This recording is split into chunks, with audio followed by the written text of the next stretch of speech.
what led me to Cheaper by the Dozen? I had just finished Just Married for this studio, 20th Century Fox, and somewhere around the first preview, after they saw Just Married, Hutch Parker, the president of the studio, and Tom Rothman, the chairman, said that they felt they had my next movie. And I read this script, and frankly, it took a little convincing because it's ambitious, and it's big in scope, and it's kind of every director's nightmare to do a movie with this many characters and kids and animals.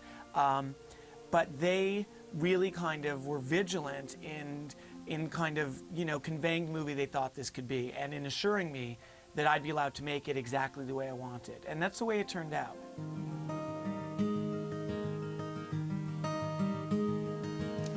Hey, Mark. The Baker clan is a loving, loud, occasionally feisty bunch. So we set out to build the movie around Steve. That meant, first of all, finding a woman to play Kate Baker who would support Steve's comedy so that he, you know, in his words, so that there was someone on the other side of the net, to go with the tennis metaphor. Bonnie has that in spades. I mean, she's a brilliant comedian, an incredibly sharp wit. Hey, you were checking me out, weren't you? No, honey, look behind you. The gardener. Oh. We then set out to cast the kids, and I wanted a mixture of two things. I wanted recognizable, known actors for some of the roles, and for that reason I went and I got Tom Welling, I got Hilary Duff, I got Piper Perabo. And as for the rest, I really wanted a freshness, which is to say kids who were not kiddie actors, who had not done 15 movies, and were therefore not fluent in the language of kiddie cuteness on screen. They were fresh, real kids, and I knew that it would make my job harder, having all these inexperienced actors, but I knew it would make my movie better.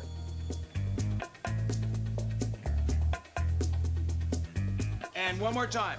Action, Hilary Duff. If there was a watchword every day, it was to keep it fun. Because this movie is nothing if it isn't lighthearted and fun. And so that became the kind of mood of the set. Because I don't, you know, some directors maybe can have a certain mood on a set and create a different mood in their movie.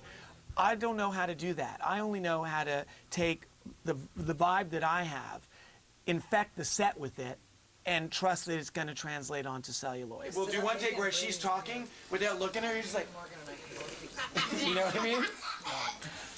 You know what I mean, Allison? I'm so mean to you. Okay. Maintaining the level of energy and chaos that we needed, it's hard. You know, sometimes it's me going, all right, let's go, here we go, and like just me being cheerleader. Okay, and you just finished grabbing for the frog and you're all screaming?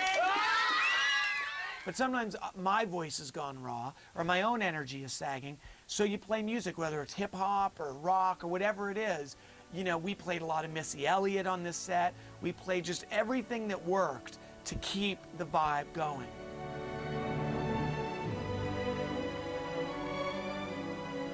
Family films have two meanings to me. They're movies that are for families and movies that are about families.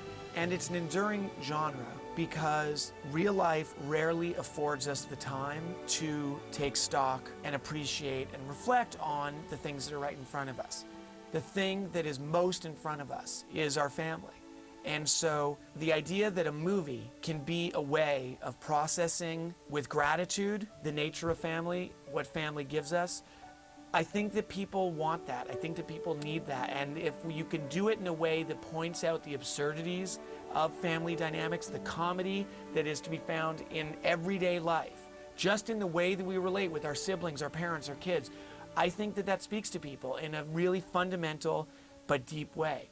And I think that that's why it's a genre that's not going anywhere.